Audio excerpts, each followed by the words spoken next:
nggak kasus kepala pondok pesantren di Bandung? Dengar?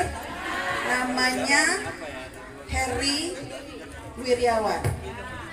Pelaku kekerasan seksual kepada 12 orang santrinya, ya, sampai hamil, punya anak dan seterusnya.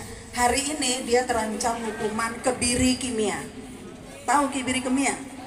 Kebiri kimia itu penisnya disuntik bahan kimia untuk nggak bisa ejakulasi lagi. Kenapa? Itu ancaman hukumannya. Beberapa hari yang lalu saya dihubungin wartawan, saya ditanya sama wartawan, katanya gini, Bu Leli setuju nggak kalau pelaku itu, predator seksual itu dihukum kebiri, katanya. Saya bilang saya nggak setuju. Kok cepat kali bilang nggak setuju? Masalahnya bukan di penis, bener nggak? Mari kita uji. Memangnya kekerasan seksual hanya pakai penis? Pernah nggak ngerasain yang nggak penis? Ibu-ibu ini. Ada kekerasan seksual yang dilakukan dengan alat bantu, dengan jari tangan, dimasukkan ke dalam vagina untuk menyakiti korbannya. Nggak perlu penis kekerasan seksual itu, ya kan? Bisa dengan kayu. Marsina, aktivis buruh, pernah dengar nggak Marsina? Dia mati karena demo-demo itu, mati itu vaginanya ditusuk sama gagang sapu. Matinya karena itu. Nggak perlu penis. Kalau kita bicara kekerasan seksual nggak perlu penis. Jadi hukuman kebiri kimia tidak menjawab masalah. Masalahnya ada di mana?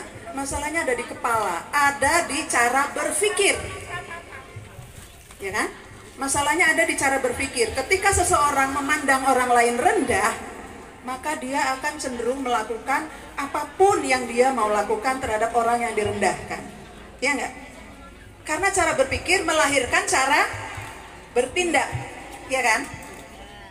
Bertindak terus bertindak melahirkan kebiasaan. Kebiasaan menyebabkan takdir. Nah, tadi Pak Heri bilang, Kepala Desa Karanganyar bilang, selain pembangunan infrastruktur, perlu juga membangun cara berpikir.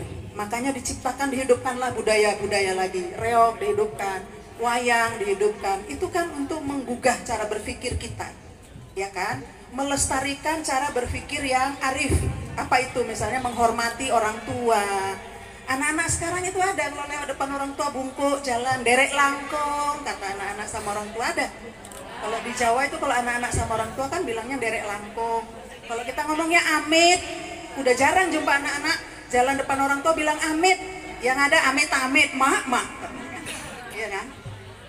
Jadi pertemuan hari ini, saya mau berkomentar pertemuan hari ini. Kalau mau memahami Perda nomor 3 tahun 2009 pasti nggak mudah memahaminya. Satu, apalagi membaca isinya. Untuk kita yang orang awam, pasti nggak mudah untuk memahami. Yang paling penting adalah bahwa kekerasan terhadap perempuan dan anak nggak boleh terjadi di Sumatera Utara karena ada peraturan yang melindunginya. Ini dia. Perda ini hanya berlaku di Sumatera Utara, makanya namanya perda, peraturan daerah. Punya kekuatan hukum di bawah undang-undang. Itu aja poin pentingnya dari perda ini. Apa itu kekerasan? Bisa dibaca di makalah yang dibagikan kepada ibu-ibu.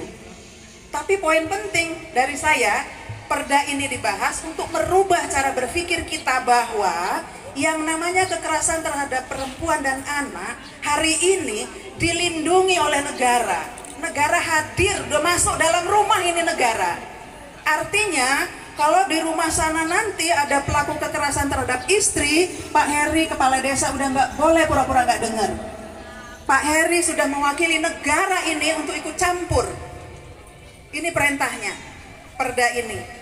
Itu satu. Yang kedua saya mau bilang Bu, di kalangan aktivis gerakan perempuan sekalipun nggak pada tahu ada perda ini. Pada kaget, ada ya perdanya Lem. Kalau saya upload di Facebook, ini karena ketinggian ini spanduknya. Biasanya nggak ke bawah, kalau foto nampak bacaannya sosialisasi perda sekian. Lem, ada ya perdanya. Aktivis perempuan di Sumut banyak yang nggak tahu kalau ada perda ini. Siapa tuh DPR-nya yang sosialisasi katanya? Naiklah ya kan nama Pak Azmi ya kan? Ya kan saya harus bilang dengan terbuka kan? Bapak Azmi Yoli Sitorus SH MSP dari fraksi Partai Gerindra. ya kan? Jadi untuk ibu-ibu nggak usah berdebat lagi kita Pak. Perempuan ini pemilih yang setia.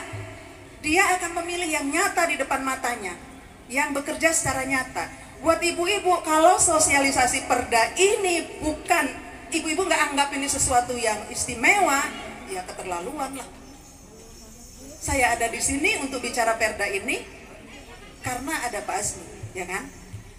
Sekali lagi yang ingin saya tekankan adalah pasal-pasal bisa dibaca gampang.